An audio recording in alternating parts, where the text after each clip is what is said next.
Bonjour, je suis Thomas Ozinski, bienvenue dans cette présentation de l'outil du cas clinique automatique proposé par l'IFMK de la Fondation FOM Boris Dolto.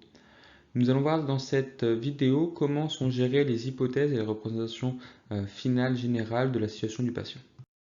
Après avoir conduit votre raisonnement sur les différentes sources d'informations pour tester vos hypothèses, vous avez un résumé des hypothèses initiales. Elles sont triées comme au début entre hypothèses à inclure et exclure. Les hypothèses 1, 2, 3 sont les hypothèses que vous jugez pertinentes à retenir comme pouvant expliquer la situation du patient. Ayez en tête que la première est celle qu'on jugera comme principale et qui sera celle qui, selon vous, explique le mieux d'un point de vue biomédical les problèmes du patient.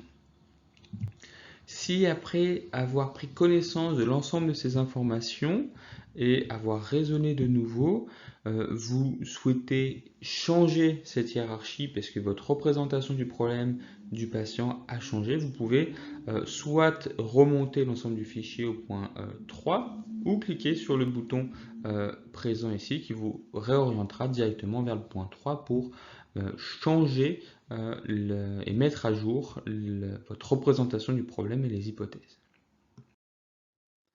Cela étant fait, il y a la possibilité de justifier les hypothèses, de pouvoir amorcer un travail de diagnostic, d'explication du raisonnement et de son diagnostic en se disant si je pense que en premier lieu mon patient a une paralysie du diaphragme, qu'est-ce qui m'a aidé à faire ça. Vous pouvez justifier en allant sélectionner des informations qui soient de l'observation du test ou de l'anamnèse ou des examens cliniques ou autres. Et pour ça, vous avez la possibilité, toujours en utilisant des menus déroulants, de pouvoir dire dans l'observation, ce que j'avais noté à l'observation, vous allez avoir la possibilité de choisir dans ce que vous aviez retenu de l'observation et pouvoir dire cette information-là que j'avais notée à l'observation mais utile. Donc là, de façon tout à fait fausse, j'avais retenu à l'observation que l'œdème du bras droit pour moi était en faveur d'une paralysie du diaphragme, donc j'ai sélectionné observation et puis observation d'un œdème sur le bras droit. Et puis même chose pour dans les tests cliniques, j'avais noté qu'au niveau cardio-respiratoire, j'avais un pouls pédieux à 110 battements au niveau de la jambe gauche. Et là, j'avais considéré que c'était quelque chose qui justifiait pour moi la présence d'une paralysie du diaphragme chez le patient. Donc tout ça est évidemment extrêmement faux, mais ça vous montre comment vous pouvez justifier votre réflexion.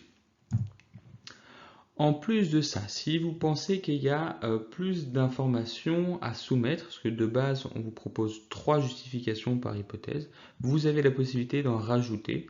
Vous avez aussi la possibilité de retirer une information. Si vous, quand vous la notez, vous dites en fin de compte, à la lecture, ça ne me semble pas logique, je supprime cette information-là. L'idée étant de justifier vos hypothèses et comme ça va vous permettre de voir votre raisonnement et en le mettant en place, en relisant les choses, pouvoir dire en fin de compte, est-ce que je suis bien d'accord avec ça ou pas? Et si vous souhaitez de nouveau changer la hiérarchie de vos hypothèses, vous pouvez remonter aux hypothèses en cliquant sur le bouton retour hypothèse, ce qui va vous permettre de nouveau dire en fin de compte, non, je pense que c'est plus une atelectasie qu'une paralysie du diaphragme qui explique les choses chez le patient, ou encore autre chose. Donc c'est toujours possible de revenir en arrière, c'est extrêmement important cette récursivité dans le raisonnement clinique, l'outil le permet et l'outil donne des temps pour réfléchir et observer son observation. Donc c'est un des temps ici dans la justification d'hypothèse qui permet ça, qui permet de s'analyser et d'avoir un travail de métacognition.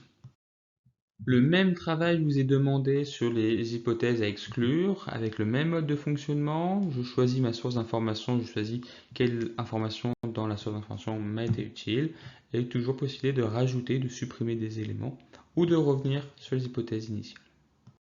Cela étant fait, vous allez pouvoir ensuite construire une classification internale du fonctionnement pour synthétiser la situation du patient, ce qui est pour nous une étape importante avant la pose du diagnostic, en disant voilà, je sais catégoriser dans l'ensemble biopsychosocial du patient les informations, Une fois que j'aurai fait ça, j'arriverai plus facilement à pouvoir les mettre en lien et poser un diagnostic biopsychosocial.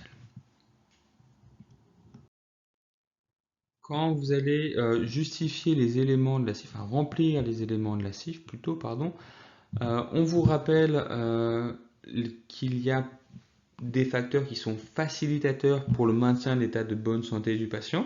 Donc on peut indiquer ces éléments-là toujours avec le fonctionnement de menu déroulant.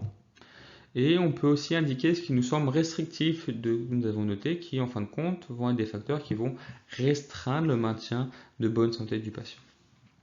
À chaque fois, ce travail est fait par rapport à l'hypothèse principale. C'est pour ça que j'ai beaucoup insisté sur l'importance de la classification de vos hypothèses et de bien mettre en avant la première hypothèse que vous retenez pour expliquer le cas, parce que c'est celle-ci qu'on va mettre comme problème de santé en haut dans la classification internationale du fonctionnement.